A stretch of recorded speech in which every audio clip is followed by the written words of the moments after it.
با برنامه اخباری آزادی خوش آمدید. سلام بیننده عزیز، امروز 11 ایون است. من مومین احمدی با شما هستم. با سرخط خبرهای برنامه توجه کنید. آلمان به یک پناهجوی تاجیک گفته است اثبات کند که در تاجیکستان شکنجه و زندانی می شود وگرنه اخراج می کنند. نیروگاه راغون و سرنوشت آنهایی که زادگاهشان زیر آبی آبانبار این نیروگاه میماند. وعده کردند که 24 سوتک زمین چیتونتین برای اون کارشکا پاشکا کوریان ندادن. اگه بچه‌هامون زمین ندادن. امریکا دوباره به ایران حمله کرد. ایران گفته است که پایگاه‌های نظامی امریکایی در خاور میانه را موشکباران کرده است. دادگاه آلمان به یک پناهجوی بازداشت شده تاجیک گفته است اگر اثبات کند که با او در دوشنبه عذاب و شکنجه و زندان تهدید میکند از این کشور راندن نخواهد شد. اسدالله بابایفی 54 ساله را روزی 8 ایون در شهر کرایس کلیویو دستگیر کردند و برای باقی ماندن در اروپا تا 1 ایول فرصت دادند. خدمات مهاجرت آلمان او را برای مشکل در سند اقامتش بازداشت کرده است. خودش میگوید به تاجیکستان فرستادن او درست نیست چون احتمال مورد شکنجه و اذیت قرار گیرد. اسدالله بابایف روزی 9 ایون گفت عضو جنبش اصلاحات و رشد یک سازمان مخالف حکومت است و در دوشنبه به ضد او با گمان تندگرایی پرونده باز کردند. اسدالله بابایف سال 2017 همراه عائله‌اش به آلمان رفته است. در چند سال اخیر ده‌ها پناهجو از کشورهای اروپایی به تاجیکستان اخراج شدند. و امروز در شهر دوشنبه جلسه سالانه سهامداران نیروگاه برقی آبی راغون برگزار شد که عظیمترین انشاءات تاجیکستان به حساب می رود. این نیروگاه عظیم قرار است تاجیکستان را از چنگال نارسایی نیروی برق رها کند و به فروشنده آن تبدیل دهد. این زمان سالهای درباره ساختمان و هم پرداخت جبران به آنهایی که خانه‌هایشان زیر آب میماند زیادتر می شود. گزارشی را در این باره همراه می بینیم. دریای بخش این همه 400 میگیم همینجا جایگیر یک 2 کیلومتر زیادتر این ما پایان حالتی که آب انبار شود این آب دره حکیمی اینجا است که این آب در میخره به پایین قشل خورو میاد ممکنه بین یک هفته ده همه این برود. خاندان مقیم حسنف ساکن 75 ساله دهی حکیمی ناحیه نورآباد قرار است خانه ای را که چند نسل اینجا زیسته است ترک کند. زیرا با بنیاد آبانبار راغون دههشان زیر آب خواهند ماند. برای آنها در دهه سیبستان ناحیه فیض‌آباد زمین دادند ولی میگوید برای بنیاد منزل کمکشون نکردند و جبران پولی خانه و باغ‌هایشون طی سالها بی قرب گشته است. به قول او سالها پیش مقامات به محل زیستشان آمده منزلشون را نرخ‌گذاری کردند ولی نمیداند حجم مبلغ چند است و چرا تا حال آن را نمیدهند. و برای حل این مشکل به دوشنبه به مؤسسه دولتی مدیریت منطقوی زیر آب شونده راغون آمده بوده است ولی میگوید در این اداره قبولش نکردند. در این اداره در صحبتی بدون صد به رادیو آزادی گفتند زمانی که این مرد آمده بود نزد رهبرشون مهمانی بوده است. ما یگام سوم پولی گرفتگی نیستیم اگه به نفقه ساختمان کهن میشه. بعد ایمامو که وقتی که ساختمان‌های ما رو به حساب گرفتن و مبلغ جدا کردن این خیلی قیمتی نبود. از اون جمله مسئله ساختمان به این درجه نبود. حاضر به درجه نرخش گرونه که یا تخته که پیشتر هم تخته 50 میشه و 150 تومان. زنبور پروری، چارواداری و کشت کرتاشک منبع اساسی درآمد و زندگیشان بوده است. میگوید ضرورت بنیاد نیروگاه و مهاجر شدنشان را درک میکنند ولی بی توجهی مقامات در تأمین شرایط برای کوچیدن و ادامه زندگی در جای دیگر آنها را نگران کرده است.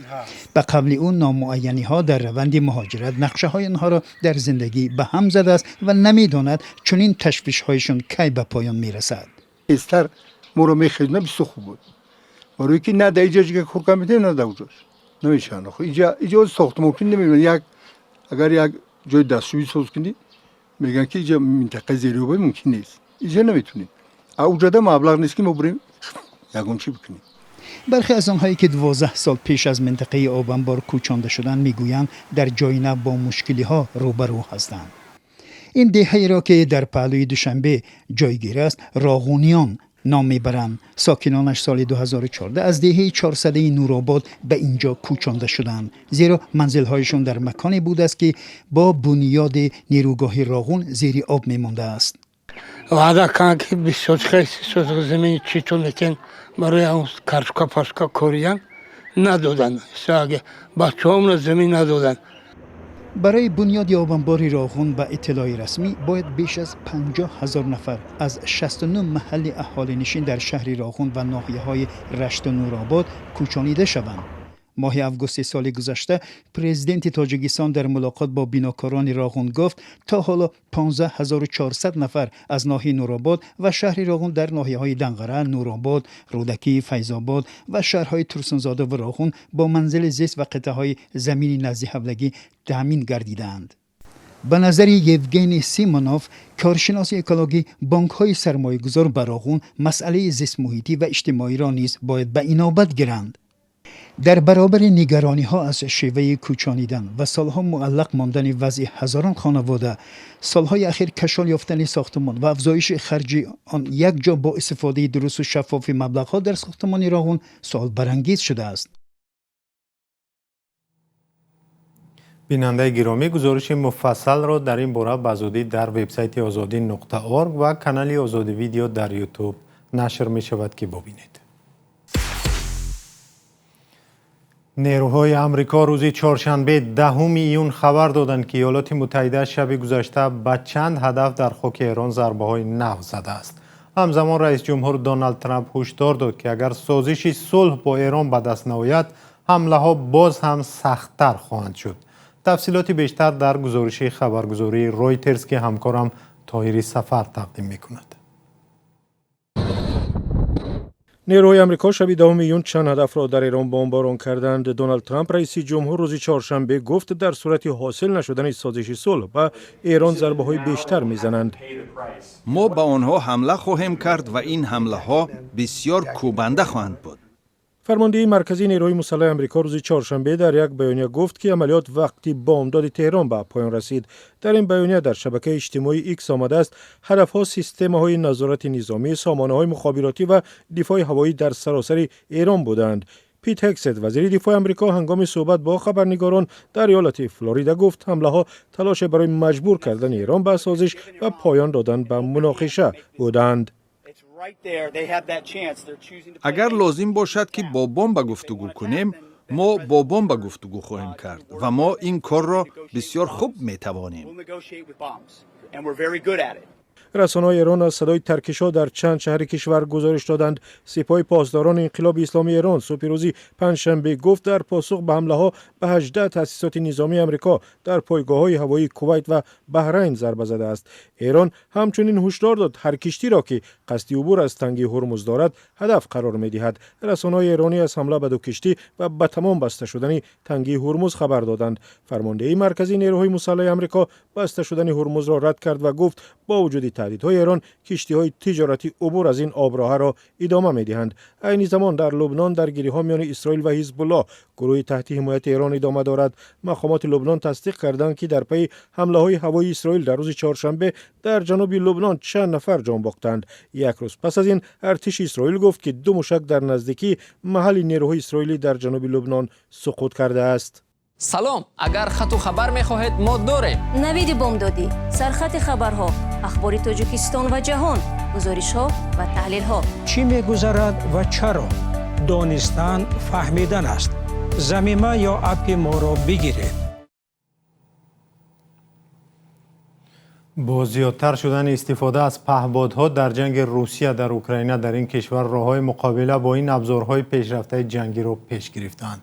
خبرنگار رادیو آزادی در اوکراین یک گروهی از نظامیان این کشور را همراهی کرد که کارشان فقط محو پهپادها یا به هم زدن پرواز آنها در مناطق جنگی است. گزارش همکاران ما از تلویزیون نستایش ورمیا را همکارم خیرامان بقازاده تقدیم می‌کند. اینجا در نزدیکی کراماتورسک است. پهپادها از آن سمت می‌آیند. واحدهای پلیس از همین جا به سرنشین‌های نوعی FPV را شناخته از حمله آنها به شهر پیشگیری می‌کنند. خبرنگاران آزادی کاری پلیس ضد پهپاد را نظارت می‌کنند. бесарнишинҳои русӣ аз ин самти канори шаҳри Краматорски вилояти Донецки Украина барои ҳамла ба ҳадафҳои мулкиву ҳарбӣ зиёд истифода мекунанд. اینجا نقطه داغ است. درون‌های با نخ‌های اپتیکی اداره شونده از اینجا زیاد می‌گذرند. ما کوشش می‌کنیم پیشی راهشان را بگیریم تا به شهر نرسند. آنها بیشتر راه‌های تامینات، ماشین‌های بارکش، مؤسسه‌های حربی و شهروندی را ضربه می‌زنند. امران پلیس یک پهپادی را تشخیص کردند که به سمت شهر می‌رود. آنها موقع می‌گیرند. پهپاد سمتش را عوض میکند، خادمانی پلیس هم تغییر مکان میکنند. آنها لباس محافظتی پوشیدند. آنها میگویند سلاح‌های بی‌سرنشین با تیرهای زیاد مسلح شدند تا خسارات بیشتر رسانند. روس‌ها پهپادها را مسلح می‌کنند تا که ماشین و آدمان را اصابت کنند. یک تیر این سلاح می‌تواند به شیشه ماشین یا سر یک انسان برسد. با آن که در کناره‌های کراماتورسک جنگ پهپادها دوام دارد، مردم شهر حیات معمولی را پیش میبرد. یک تفاوت سخت دیده می شود. گویا همه چیز آرام است ولی آن سوی راه ماشین ها با کامی آتش می روند. کراماتورسک در 15 کیلومتری خط جبهه است. پلیس گفت حمله روس‌ها هفته‌های آخر پرشدت شده است. оғози моҳи май артиши русия 3 бомбаи ҳидоятшавандаро ба маркази шаҳр партофт. 6 кас куштаву 13 нафар захмӣ шуданд. полис мегӯяд агар аз паҳподҳо ҳамарӯза пешгирӣ нашавад, Краматорск ба як даҳшат табдил мешавад. ما دیدیم که در 2 ساعت از اینجا تا 7 پهپاد گذشته است. 3 تاش را محو کردیم، دیگرها سمت را عوض کردند. Валера, прямо над нами! батальони полиси зидди паҳпод гуфт дар камтар аз 5 моҳи кораш 5000 паҳподро нобуд кардааст. баъди рафтани хабарнигорон аз ҳамлаи як паҳподи дигар пешгирӣ карданд. در ترکمنستان آزمون اسب زیبا برگزار شد و به صاحبان زیباترین اسب جایزه دادند. رهبر این کشور قربانگلی بردی محمدوف از زمانی سر قدرت آمدن اسب را به یک جانور مقدس تبدیل داده است. زود عکس و نوارهای رهبر خودکامه ترکمنستان و پسرش که رسما پرزیدنت کشور است سواری اسب نشر می شود. همکارم کیومرثی عطا گزارش می‌دهد. در ترکمنستان آزمون زیباترین بانو نیست ولی حتما آزمون زیباترین اسب برگزار می شود. مراسم پرده‌برداری از مجسمه گران قیمت اسب در ترکمنستان. اینجا در اشقاباد، پایتخت ترکمنستان، آزمون زیباترین اسب را برگزار کردند. به صاحبان اسبان زیبا جایزه دادند. اسب نو اخالتکا در ترکمنستان ظاهراً به یک جانور مقدس تبدیل یافته است.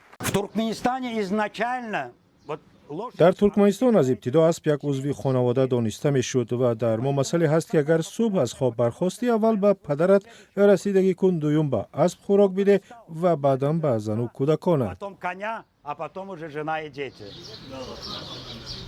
پرستش اسب اخالتکا پس از سر قدرت آمدن قربانقلی بردی محمدوف در سال 2007 رسم شد. بردی محمدوف که حالا با پسرش این کشور آسیای مرکزی را با سیاست‌های سختگیرانه اداره می‌کنند، عاشق اسبند. در هر گوشه و کنار ترکمنستان تصویر یا مجسمه از اسب را دیدن ممکن است.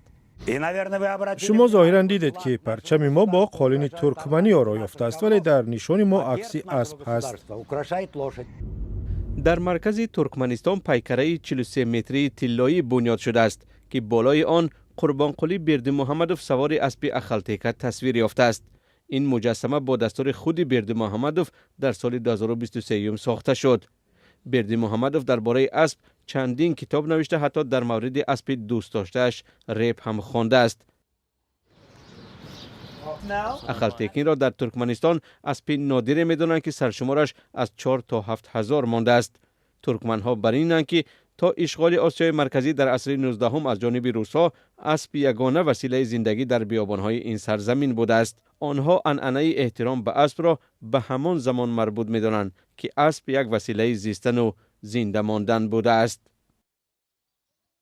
و با همین اخبار آزادی رو اینجا به پایان میرسونیم. اگر خواهید که از خبرهای روز بی‌خبر نمانید، سامانه آزادی اور و صفحه‌های رادیو آزادی در تیک تاک و تلگرام، فیسبوک، اینستاگرام و یوتیوب و ایکس رو پیگیری کنید. تا برنامه‌های دیگر، خدا نگهدار.